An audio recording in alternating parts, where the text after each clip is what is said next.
the one that we might all jump to is that you've experienced some kind of a rape, and yes, that would be a reason why you might be dissociating during sex, but there are other things that could be contributing to this.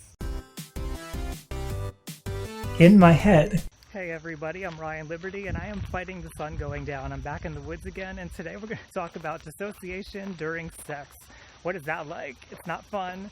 We got to talk about why it happens, what we can do about it, so let's do that. Okay, really briefly, to recap what dissociation is, it's when you're really not present in your body. You may experience depersonalization, derealization. I have other videos on my channel if you need to learn about this.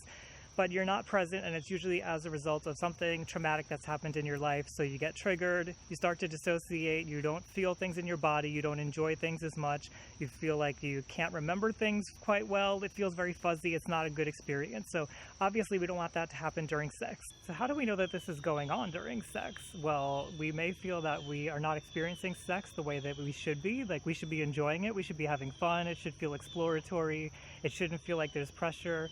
So if we feel like we're not feeling like the full effect of sex, then maybe that's a sign that it's going on. Maybe we forget sexual experiences that we've had and we weren't taking any kind of substances before them. Maybe we just feel like we're not in our body and we're being used like an object, kind of like we're not connected to the experience, we're not enjoying it. So any of these things could point to that we're not fully experiencing sex, that we're dissociating. Maybe we also have sexual dysfunction. Now you might be wondering, like, what does a traumatic experience have to do with sex? But there's actually a lot of different things that may be going on when it comes to sex. Obviously, the one that we might all jump to is that you've experienced some kind of a rape, and yes, that would be a reason why you might be dissociating during sex, but there are other things that could be contributing to this. So one thing that's really crucial to understand about sex is that there's touch involved. You know, we're putting our bodies together. We're actually putting our bodies in very intimate places that we don't normally touch people. We don't normally have that kind of contact with people, and so we're very vulnerable when we're having sex.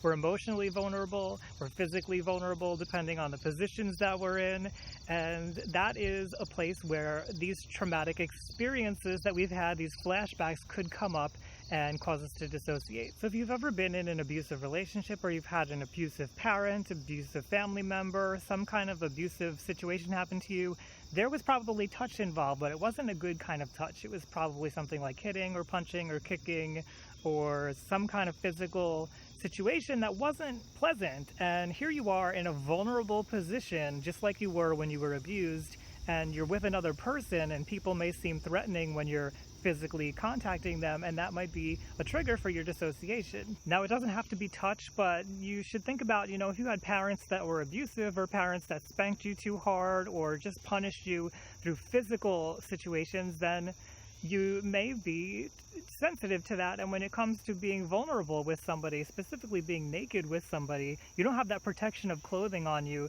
then this could be a threatening situation. And obviously the same thing could be applicable if you've had a past abusive relationship where the emotions of love and sex got mixed up with emotions of abuse and fear. So let's take a second to talk about emotions, because it doesn't have to be touch that's going on that's causing you to dissociate during sex. It could also be something emotional that's happening. I know it's kind of weird to think of it this way, but our parents are actually our first template for a relationship in our lives, and we carry that template with us for pretty much the rest of our lives. We modify it along the way, but they are our primary way of understanding how to relate to people in the world. So we may find during sex that any kind of reminder of our parents, not that we're like actually seeing our parents in front of us, but any kind of reminder of the way that they treated us that shows up during sex could cause us to dissociate, because it could feel threatening. For example, if somebody, a sexual partner of yours, is dominant and they're always on top of you, kind of tackling you, acting aggressively, and you had a parent that did that because they were bullying you, punching you, kicking you, hurting you,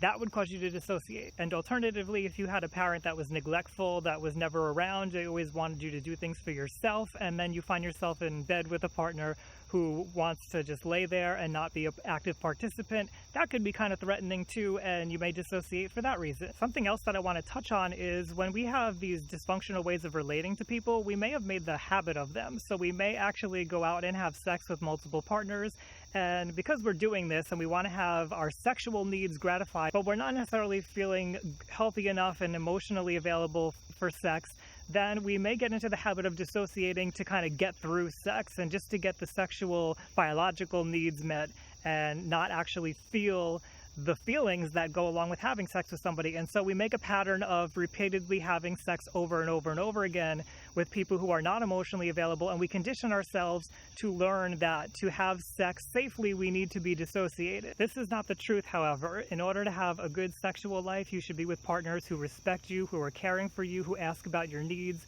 who do things that you want to do, who don't try to hurt you, who inquire, and you do the same with them. It's a mutual gratifying of each other's needs. So if you have a partner who does not respect your needs, who does not ask you what feels good, what does not feel good, and you also have to take responsibility and speak up for yourself, but if that dynamic is not playing out, you may want to consider getting rid of that partner or finding a way to improve this relationship so that you can have sex and not feel threatened and not need to dissociate. If you are in a long-term relationship and you need to repair this area of your life, I would recommend seeing a couples therapist, but also seeing somebody who specializes in trauma and understands what dissociation is and how to treat it, because trauma can be a very complicated thing. It's not to say that you can't be healed from it, but it can take a while to get through, and it's very helpful to have your partner understand what you're going through, and this is why I say to have a couples therapist. But especially for you as an individual, having a trauma therapist, somebody who specializes in trauma, they'll be able to help you work out what is causing this underneath. Not that you need to know exactly what it is, but they'll be able to support you in a way that you can be open and vulnerable with them without feeling threatened, without feeling scared, and you can progress through this. Ultimately, the best thing here is going to be communication. You communicating with your partner how you're feeling and what's going on. Them communicating with you so that they can be sure that they're treating you the way that you want to be treated. You communicating with a therapist and explaining to them what you're going through. You communicating with each other with a couples therapist so the couples therapist can observe and see what's going on. Communication really is the key, and it really starts with you communicating to somebody, whether that be your partner, a friend, a therapist, that you're going through this and you're having a hard time and that you need to get your needs met. So what I want you to know is that dissociating during sex is not weird. You can talk about it with therapists. They will know what's going on as long as there's somebody who's informed about trauma and who understands sexual relations. If you're experiencing any kind of sexual dysfunction, it's totally okay. It's normal. I just want to encourage you to get the help that you need. You deserve to have good sex and healthy sex and to enjoy it and to have healthy relating with people and not feel like you have to be washed out during the whole experience. If you're new to my channel, I have many other videos on dissociation and mental health. I'm over 250 now. Please hit subscribe to see my videos and hit the bell after you hit subscribe to get notified each time that I do a new one. If you want to support me in my mission of humanizing mental health, you can do that over on Patreon. I'll link above. As always, I want to thank you for being here with me, and I'll see you around, everybody.